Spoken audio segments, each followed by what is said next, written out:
Quem foi que criou o Avada Kedavra, a maldição da morte? Vocês já se perguntaram isso? Pois é, eu tenho certeza que já, né? E mais, vocês já pararam pra pensar em como que o Avada Kedavra realmente funciona? Como é que essa maldição tira a vida de uma forma tão imediata, sem deixar qualquer vestígio visível no corpo da vítima? Meus bruxos, cola comigo nesse vídeo que eu vou responder tudo isso pra vocês. Lumos Máxima!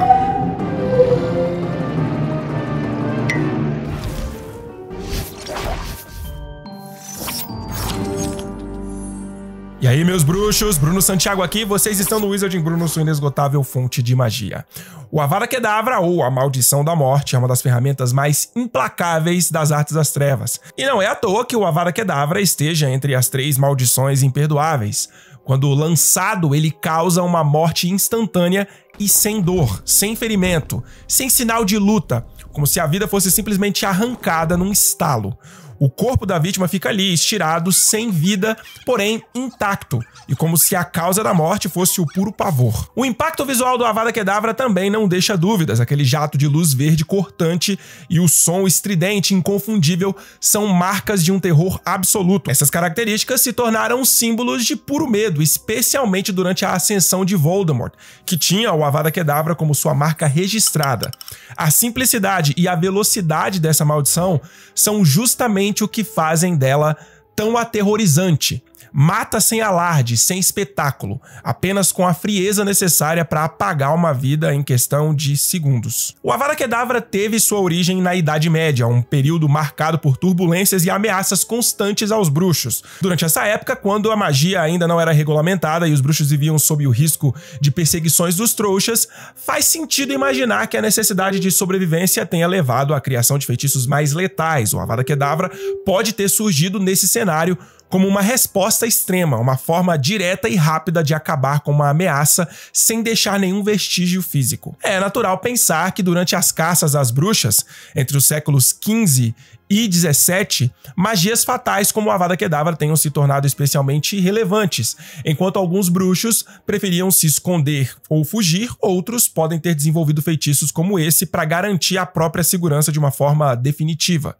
No entanto, a natureza fatal do Avada Kedavra e seu uso indiscriminado ao longo do tempo, principalmente por bruxos das trevas, fez com que ele se tornasse uma das magias mais temidas do mundo bruxo. No início do século XVIII, o mundo bruxo percebeu que precisava urgentemente regulamentar o uso da magia, especialmente as maldições letais. Em 1717, o Ministério da Magia, que estava começando a se organizar, resolveu agir. Eles estavam preocupados com o uso crescente de feitiços perigosos e os efeitos devastadores disso para a comunidade bruxa. E foi aí que as 3 maldições imperdoáveis foram oficialmente declaradas ilegais. Não só para proteger os bruxos, mas também para evitar aumentar a tensão com os trouxas, que ainda morriam de medo de qualquer coisa ligada à magia. O primeiro-ministro da magia, Ulick Gump, teve um papel crucial nisso tudo. Depois de enfrentar o caos nos primeiros anos do ministério, ele entendeu que para manter a ordem era necessário proibir certas magias que fossem cruéis demais ou perigosas demais. Então, sob a liderança dele, o Avada Kedavra, o Cruciatus e o Impérios foram declarados imperdoáveis, o que significava prisão perpétua em Azkaban para quem ousasse usar essas maldições. O principal motivo para o Avada Kedavra ser considerado imperdoável é a falta total de defesa contra ele. Diferente de outros feitiços, que podem ser bloqueados ou desviados por contrafeitiços, não existe um contrafeitiço direto para o Avada Kedavra. Uma vez lançado, não dá para parar, o que torna essa maldição extremamente perigosa. A impossibilidade de defesa fez com que o Avada Kedavra fosse rapidamente categorizado como uma ameaça séria à segurança de todos. É claro que vocês sabem que existem exceções ao longo da saga de Harry Potter em que situações especiais foram capazes de bloquear ou desviar um Avada Kedavra, mas esse não é o objetivo desse vídeo aqui, então eu não vou falar para vocês, eu não vou falar com vocês sobre todas essas exceções.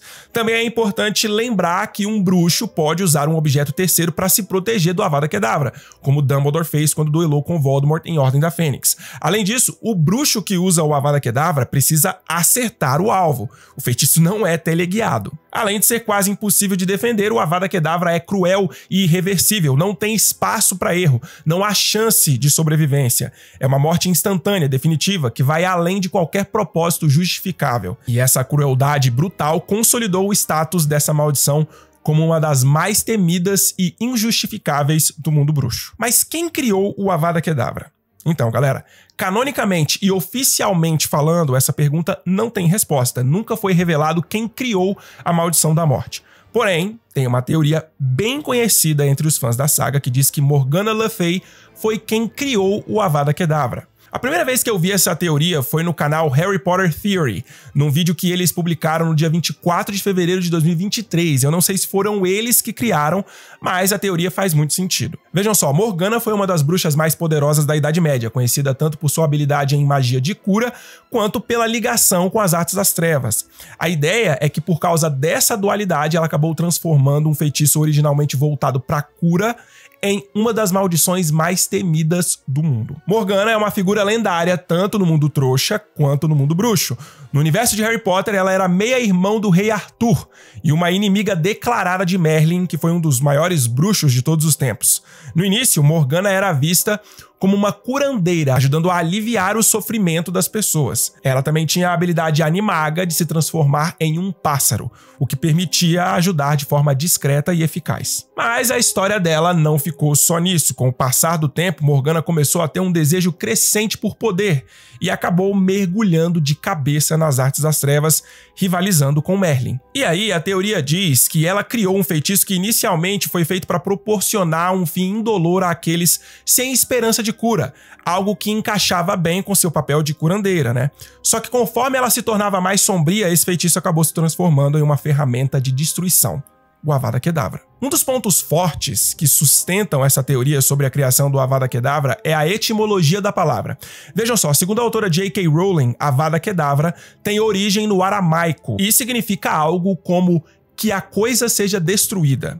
Originalmente, era usado para destruir o que era ruim, tipo uma doença. Em uma entrevista durante o Festival do Livro de Edimburgo, em 2004, Rowling confirmou que tomou essa expressão como base, mas adaptou para que o mal a ser destruído fosse a pessoa à frente do conjurador, criando assim um feitiço mortal. A autora diz também que a expressão Avada Kedavra é o original aramaico de abracadabra, que é um termo antigo usado como um amuleto contra doenças e associado à cura. Uma outra curiosidade interessante é que a palavra Kedavra lembra bastante o termo em inglês cadaver, ou cadáver em português, que vem do latim cadere, que significa cair. Essa similaridade não parece ser coincidência e reforça ainda mais a ideia de morte e queda associada ao feitiço. Então, quando a gente pensa em toda essa etimologia, faz sentido pensar que Morgana pegou esse termo carregado de poder e transformou ele em algo mais sombrio e letal. Assim, o Avada Kedavra pode ter começado como um feitiço de cura, alinhado com o papel de Morgana como curandeira, mas no sentido de aliviar o sofrimento daquelas pessoas que não tinham cura, né? Aquelas pessoas que iam morrer de qualquer forma. E aí o Avada Kedavra serviria como o alívio da dor, para que aquela pessoa não sofresse mais. Mas à medida que ela, Morgana, se envolvia cada vez mais com as artes das trevas e ficava mais vingativa, esse feitiço perdeu sua finalidade original e se tornou na maldição mortal que conhecemos hoje. Nesse sentido, o Avada Kedavra reflete a própria jornada de Morgana, de curandeira benevolente a uma bruxa que usava a magia como arma de poder e destruição. A maneira como o Avada Kedavra mata seu alvo é um dos grandes mistérios do mundo bruxo.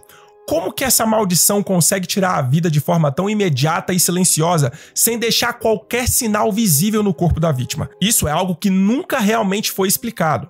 Mas existem duas teorias mais aceitáveis que tentam dar uma explicação. A teoria da parada instantânea dos órgãos e a teoria da extração do espírito. Cada uma oferece uma visão diferente, mas as duas podem ser explicações teóricas do que acontece quando essa maldição é lançada. A teoria da parada instantânea dos órgãos basicamente diz que o Avada Kedavra causa uma interrupção total dos órgãos vitais da vítima. É como se o corpo inteiro fosse desligado num estalo. O coração para de bater, os pulmões param de funcionar e o cérebro simplesmente apaga. Tudo isso ao mesmo tempo que resulta numa morte instantânea. Não tem dor, não tem luta, apenas um apagão total. E é por isso que o corpo fica intacto sem ferimentos ou sinais visíveis. Essa natureza abrupta faz da maldição algo implacável e assustador, e explica por que não existe um contrafeitiço ou uma cura contra ele. Já a teoria da extração do espírito traz uma ideia mais metafísica. O Avada Kedavra funcionaria arrancando o espírito da vítima, deixando apenas o corpo físico. Como o corpo fica completamente intacto, muitos acreditam que a morte pode ser algo que vai além do físico, como uma separação forçada do espírito e do corpo. Isso lembra um pouco o beijo do Dementador, né? Que suga a alma da pessoa e deixa o corpo ali ainda funcionando, mas sem vida real. Mas tem uma diferença importante nisso tudo. Saca só, essa teoria indica que existe uma diferença entre alma e espírito. E isso está de acordo com vários estudos e crenças teológicas que apontam que a alma e o espírito estão interligados, porém são duas coisas diferentes. O espírito é a parte imaterial de um indivíduo, enquanto a alma seria a junção de tudo o que esse indivíduo é. Se isso fosse uma equação matemática, seria assim, ó: corpo físico mais espírito mais toda a bagagem de conhecimentos, experiências e sentimentos que um indivíduo experimenta durante a vida igual alma vivente. Então, toda essa complexidade de conhecimentos, experiências e sentimentos que um indivíduo experimenta ao longo de sua existência seria sua alma. Levando isso em consideração, o espírito é o que dá vida ao corpo, mas a alma é o que torna a pessoa quem ela realmente é. A alma é o próprio eu de cada um. Sacaram? Então, dessa forma, no beijo do Dementador, a pessoa é deixada com o corpo físico funcionando, porque embora a alma dela seja sugada pela criatura das trevas, o espírito que dá vida ao corpo ainda permanece lá. Porém, essa pessoa praticamente deixa de existir, porque a própria pessoa que ela é está na alma. E isso vai totalmente de acordo com o que o professor Lupin disse sobre os efeitos do beijo do Dementador lá em Harry Potter e o Prisioneiro de Azkaban. Vejam só. A pessoa pode viver sem alma, sabe? Desde que o cérebro e o coração continuem trabalhando. Mas perde a consciência do eu, a memória, tudo. Não tem chance alguma de se recuperar. Apenas existe, como uma concha vazia, e a alma fica para sempre perdida. Agora, no caso do Avada Kedavra, o que essa teoria diz que acontece é que ele expulsa o espírito do corpo físico, e sem o espírito não há vida. Por isso, tudo no corpo para de funcionar instantaneamente. Entenderam a diferença? Mas enfim, qual dessas duas teorias sobre a maneira que o Avada Kedavra age vocês preferem? Eu gosto mais da teoria da extração do espírito porque eu acho que ela é mais profunda e essa explicação do Lupin em Harry Potter e o Prisioneiro de Azkaban parece apontar para a mesma direção que ela. Em todo caso, essas duas teorias, tanto o desligamento dos órgãos quanto a extração do espírito, tentam explicar como o Avada Kedavra realmente age de forma tão definitiva e assustadora. E tem ainda o ponto de que, apesar de ser uma morte sem dor, isso não faz a maldição menos cruel. Diferente das outras maldições, como o Cruciatus, que provoca dor intensa e prolongada, o Avada Kedavra mata rápido e sem sofrimento, como já mencionei aqui várias vezes. Alguns até argumentam que, comparado a outras formas de morte, o Avada Kedavra poderia ser visto como uma das formas mais misericordiosas. Afinal, existem feitiços muito mais violentos que deixam um rastro de destruição, enquanto que o Avada Kedavra simplesmente apaga a vida. Mas, pra mim, na minha opinião, essa falta de dor não diminui a crueldade da maldição. Afinal de contas, ela interrompe o ciclo natural da vida, aparentemente do nada. E só esse pensamento já é cruel o suficiente. O que faz o Avada Kedavra uma das magias mais temidas é justamente sua natureza súbita, inevitável, e a ausência total de defesa. Quem é atingido não tem chance de reagir ou de se proteger. A morte vem fria e rápida, sem misericórdia. Seja através do apagão dos órgãos ou da extração do espírito, o Avada Kedavra é, sem dúvida, uma das mais sombrias maldições do mundo bruxo. Mas é isso aí, meus bruxos. Agora eu quero saber de vocês qual teoria sobre o funcionamento do Avada Kedavra faz mais sentido pra vocês. Vocês acham que é a parada instantânea dos órgãos ou a extração do espírito? Ou será que existe outra explicação que ninguém pensou ainda? E quanto à criação da maldição, o que vocês acham? Vocês acham que a teoria da Morgana Le Fay ser a criadora faz sentido? Diz aí nos comentários que eu quero muito saber a opinião de vocês. Se você chegou até aqui, aproveita e clica nesse botão para você se inscrever no canal se ainda não for inscrito. Isso ajuda demais. Tem 2 vídeos aparecendo aí na tela, dá uma conferida neles caso você ainda não tenha assistido. A gente se vê no próximo vídeo, hein? Accio Nox!